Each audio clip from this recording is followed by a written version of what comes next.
आपण जेव्हा केसांना ऑइल लावतो, सगळ्यात मुळात म्हणजे ऑइल लावायचं का? सेकंड थिंग ऑइल लावल्यानंतर किती वेळ ते ठेवायचं, की तेच घेऊन आपण 2-3 दिवस फिरू शकतो आणि कितपत लावायचं? काही जणांचं असं गळत असतं, या प्रमाणात ते तेल लावतात. तर याचं एक्झॅक्टली खरं उत्तर काय आहे? तेल लावायला पाहिजे का? किती वेळ लावायचं आणि कधी धुवायचं? सर्वात आधी मी तुम्हाला हे सांगू इच्छितो, की आजकाल जे बाजारात तुम्हाला तेल मिळतंय, ते तेल नाहीच आहे. पूर्वी तेल कच्च्या घाणीतून कोल्ड प्रेस पद्धतीने काढलं जायचं, तर ते खरं तेल होतं.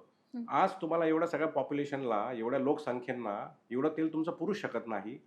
तर आजकाल तुम्ही बघाल, तर तुम्ही तेलाची जर बॉटल बघितली आणि ते तेल बघितलं, तर ते मिनरल ऑइल आहे.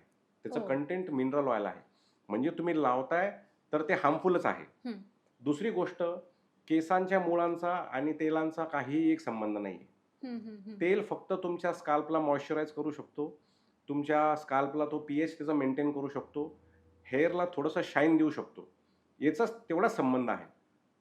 तरीही तुम्हाला जर का तेल लावायचं असेल, तर कोल्ड प्रेस्ड ऑइल तुम्ही घ्यावं, हं, हं. की ज्यामध्ये कोकोनट ऑइल बेस कोल्ड असतो. Press oil. ओके. हां, ते तुम्हाला चांगलं आहे.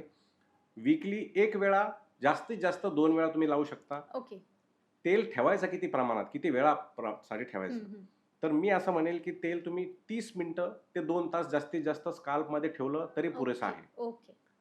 केसांना तेल लावण्याची गरज नाही, तुमच्या स्काल्पला लावू शकता. हं, त्याचा हं, हं. फायदा काय होऊ शकतो? ब्लड सर्क्युलेशन तुम्हाला मसाजच्यामुळं मिळू शकते, एवढाच फायदा होऊ शकतो. ड्रायनेस तुमचा कमी होऊ शकतो. पण तुम्ही जास्त तेल लावत असाल, तर तो तुमचं आमंत्रण आहे डर्ट, डस्ट आणि त्यामध्ये तुमचा अजून हेअर फॉल वाढू शकतो, डॅन्ड्रफ वर्सन होऊ शकतो, हं, हं, डॅन्ड्रफ हं, वाढू हं. शकतो. ह्या सगळ्या प्रॉब्लेम्स तुमचे वाढू शकतात. त्यामुळे तेल कमीत कमी प्रमाणात लावलं तर अतिउत्तम आणि ते फायद्याचं राहील.